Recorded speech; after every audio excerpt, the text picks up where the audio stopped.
Humanity's Last Stand, The Fall of Galactic Prime. Prologue, The Empire of Chains.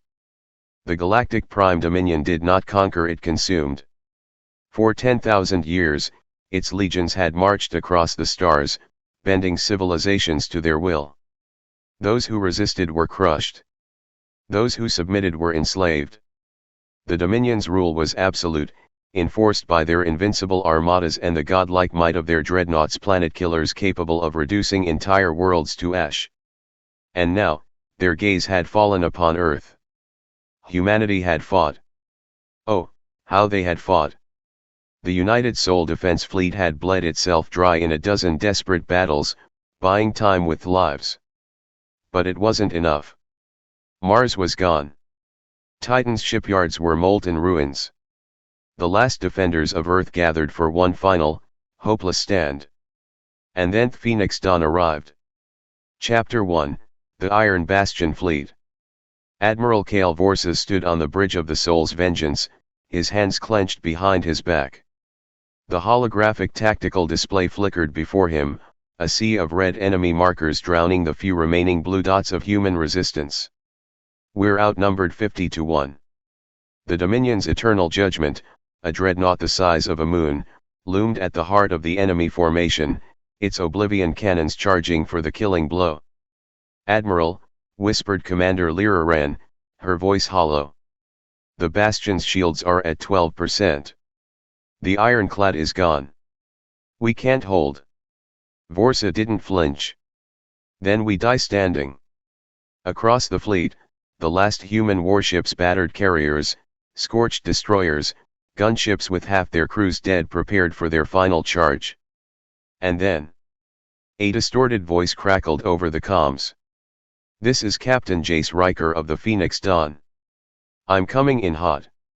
Chapter 2, The Ghost of Sol Defense. The Phoenix Dawn wasn't just a ship. It was a ghost story. A prototype superfighter, the Dawn was the culmination of humanity's most forbidden research, a vessel powered by an experimental quantum singularity core, capable of bending space-time itself. It could teleport, evade enemy fire by phasing through dimensions, and unleash weapons that defied physics. But the project was too dangerous. The core was unstable. The last test pilot had been ripped apart atom by atom. The ship was sealed away, its existence buried.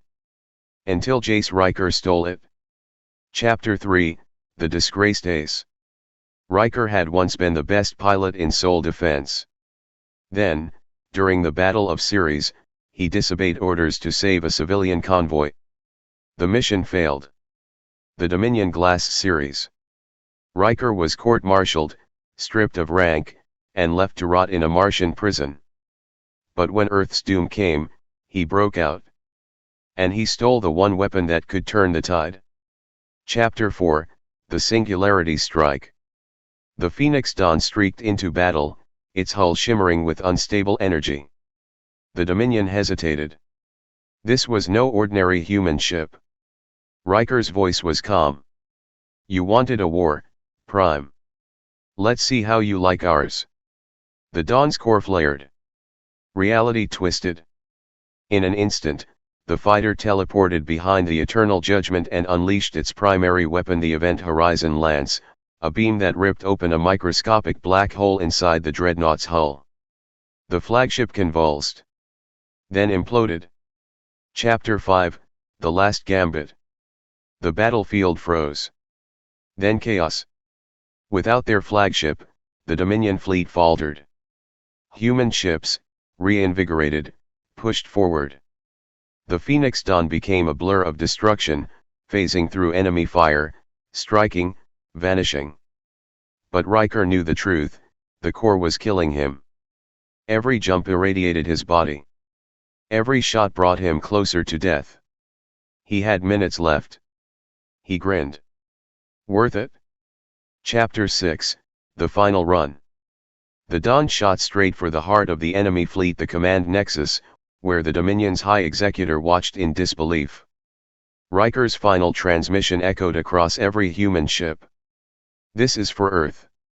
He triggered the core's overload. The Phoenix Dawn detonated in a supernova of twisted space-time, swallowing the Dominion's remaining forces in a vortex of annihilation. Epilogue, A New Dawn. Silence. Then cheers. Tears. Disbelief. The Dominion was broken. Their empire shattered. For the first time in history, the galaxy trembled not at the might of Galactic Prime, but at the fury of a species that refused to die. And somewhere in the void, legends whispered of a ghostly fighter, its engines still burning, its pilot laughing as he rode into eternity. The end.